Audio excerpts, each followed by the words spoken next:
Indonesia ada di negeri tropis, kita kaya dengan cahaya matahari. Pernahkah kita terpikirkan untuk mengelola cahaya tenaga matahari ini? Pernah.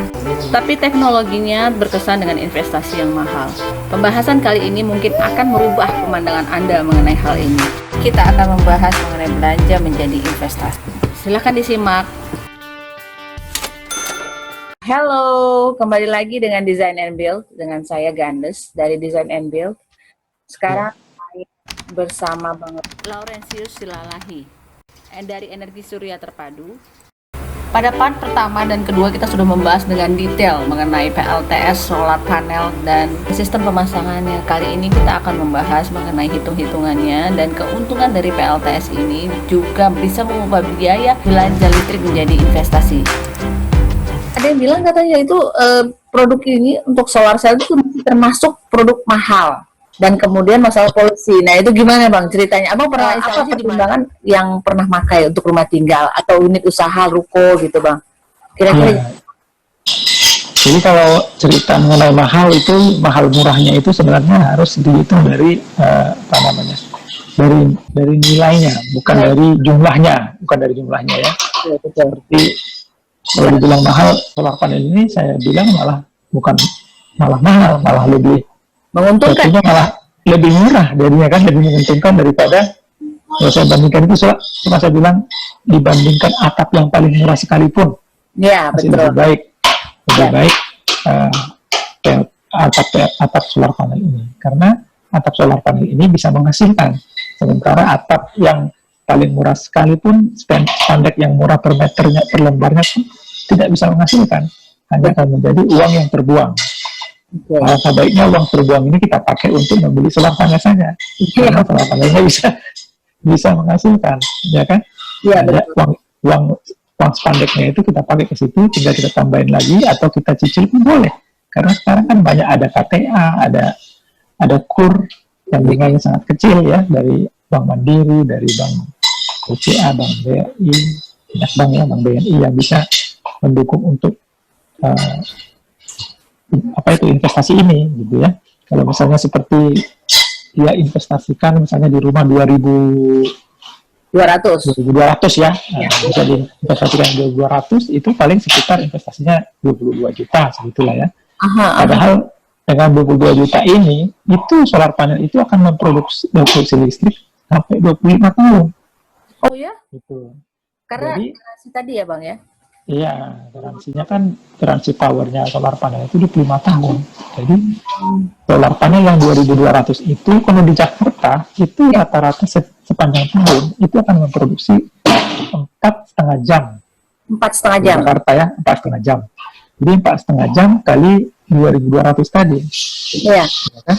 Berarti tiap hari itu solar panel akan menghasilkan 9,9 kWh.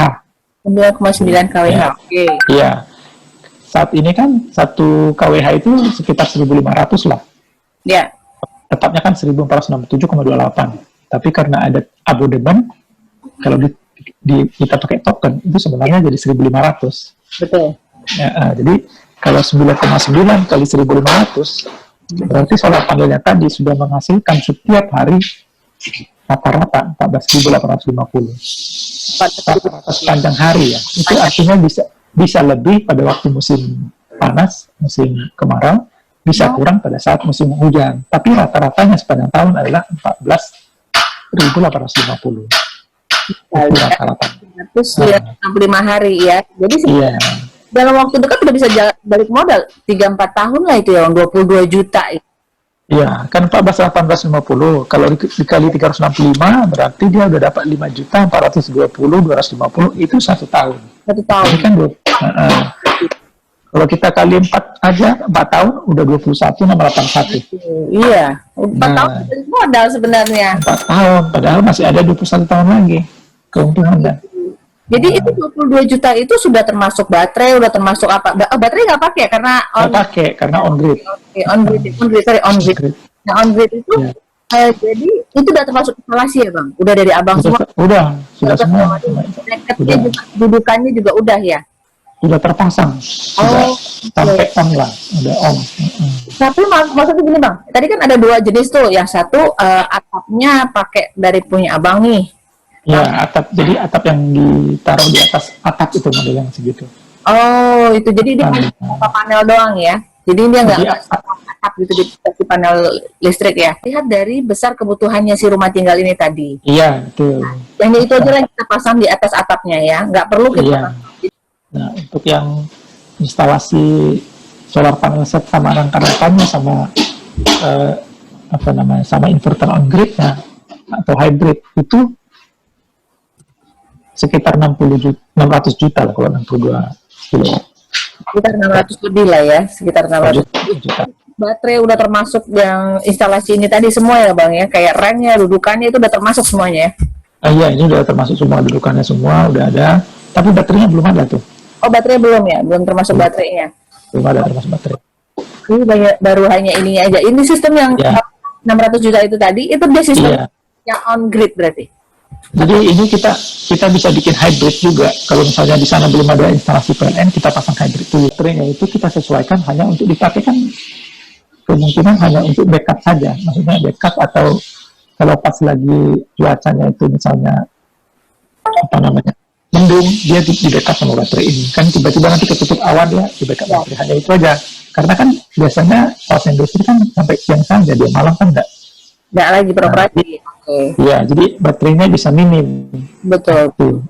Seperti kalau kita di tempat yang memang tidak ada listrik di daerah perkebunan atau daerah hutan gitu ya, tanaman industri, itu harus full baterainya karena sampai malam ya. Ini kan. Kalau misalnya nanti udah ada PLN ke situ bisa diganti jadi on grid, jadi bisa jualan juga. Ya, Kalau sudah masuk ke kawasan industri ini, jadi bisa bertahap lah. Pas lagi belum masuk PLN generasi itu karena daerah baru misalnya, udah bisa jalan dengan hybrid ini. Udah jadi kota itu, udah jadi kawasan industri yang hidup. Ya. I see. Jadi sebenarnya Bang, hybrid ini belum tentu dia bisa jadi pemasukan juga atau sudah bisa. Kalau Kalau hybrid ini hanya kita pakai sendiri, tidak untuk bisa ekspor ke PLN. Jadi nanti kan semua listrik yang diproduksi itu langsung dipakai sendiri di tempat yang mana kita di kawasan industri tadi.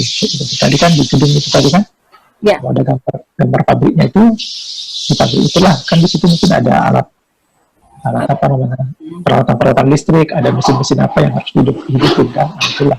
Nah, seandainya dia sudah pasang hybrid, terus dia pengen jadi itu juga, pengen dikurangi juga biayanya, dia pengen ada tambahan juga untuk dari PLN, misalnya nih Bang. Tapi kan investasinya udah gede sih sebenarnya kalau udah pakai hybrid kan. Nah, apakah ada kemungkinan dia kembali ke on grid? Jarang sekali ya. Kalau misalnya dia ada pengurangan perawatan atau jadinya kebutuhan listriknya berkurang, dia bisa dapat income, ya dia bisa ganti on grid supaya dia jual ke PLN. Gitu. Gitu. Operasinya. Nah, kalau ini kan paling malam nanti cuma hanya lampu-lampu doang. Lampu berapa watt sih? Paling 5 watt, berapa watt kan dikit. Jadi baterainya bisa minimalis. Harusnya dipakai karena udah dari PLN juga mendukung, dari pemerintah juga udah mendukung, harganya juga sudah mendukung, apalagi kalau minta ke Abang Loren juga udah enak, udah diurusin semuanya, tinggal tahu beres. Ibu-ibu yang bisa ngitung-ngitung ya Bang, ngitung-ngitung duit. Ini kan cuannya banget ini, cuan banget sebenarnya kan, 4 tahun udah balik modal loh sebenarnya kalau pakai yang on grid tadi ya Bang. Iya, jadi 4 tahun dia balik modal. Ibu nanti 21 tahun lagi cuan, ya kan?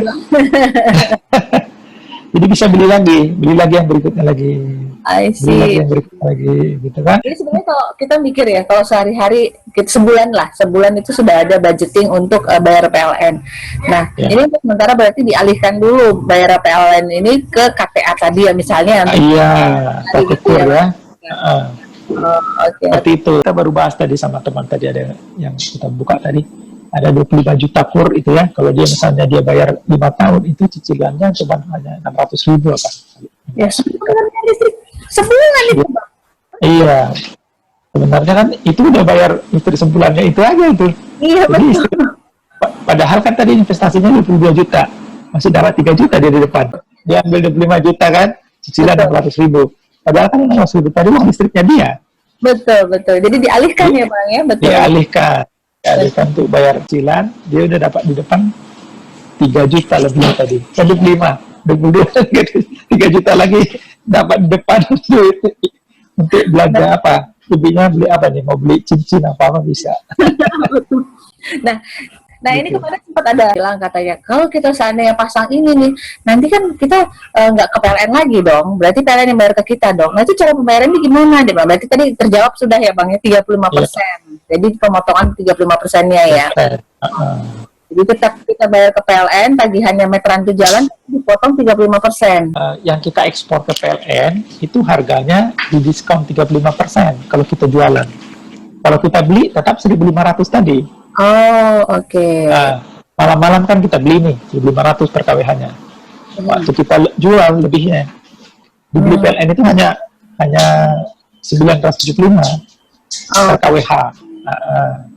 Jadi itulah nanti yang kita jual itu menjadi tabungan kita. Tapi misalnya kita kirim ke PLN 100 KWH, itu kan 100 KWH nanti dikali 975. Nanti 975 kali 100, 97.500. 500 ya, I see. Kalau kali 100, kalau kali 1.000, 975.000 gitu. Jadi pengurangan itulah nanti akan mengurangi yang kita pakai. Kita pakai berapa meter, dikurangin lah yang tadi itu. Nah, berarti sebenarnya nggak ada kemungkinan PLN itu takutan nggak ada pembeli lagi, itu nggak ada kemungkinan ya Bang ya? Nggak ada kemungkinan, nggak ada. Jadi kalau misalnya rumah kosong, itu kemungkinan bisa jadi PLN-nya berutang sama kita. Karena rumah kita kan kosong. Tidak ada dipakai, paling hanya lampu. Dua lampu kan, padahal pembangkit kita produksi terus. Ya betul, dibiarin produksi terus. Produksi terus, artinya kan ekspor terus ke PLN. Betul. Kalau misalnya selama sebulan, misalnya jalan-jalan ke Melbourne kan, atau ke Bali G misalnya gitu, produksinya itu jadi nanti jadinya kan PLN berutang sama kita, tapi nggak dikasih duit, cuma utang KWH. Oh, jadi kita nggak bisa nagihkan dalam bentuk uang ya Bang? Nggak bisa dalam bentuk uang. Itu di permennya seperti itu. Jadi kita hanya bentuk tagihan. Karena kita waktu balik lagi ke rumah kita kan nanti pakai listrik lagi. Oh iya benar. Dipotong dari situ lagi. Utangnya tadi jadi bulan depannya lagi kita bisa nggak bayar listrik karena masih banyak utang kan PLN-nya ke kita. Tapi kalau kayak di bank itu kan ada debit, kredit itu nggak kelihatan ya sebenarnya ya? Nggak kelihatan di tagihan. Di tagihan kita itu seperti itu di tagihannya. Oh, ada nanti ya? Ada kelihatan. Jadi ekspor berapa, impor berapa kita ditagih.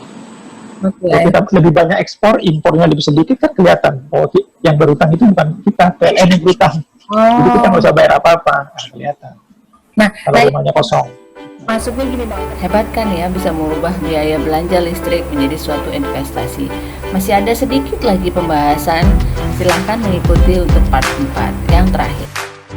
Jangan lupa please klik like dan subscribe supaya kamu bisa terus menyaksikan tayangan kami, serta bunyikan loncengnya supaya kamu bisa terus mengikuti. Terima kasih.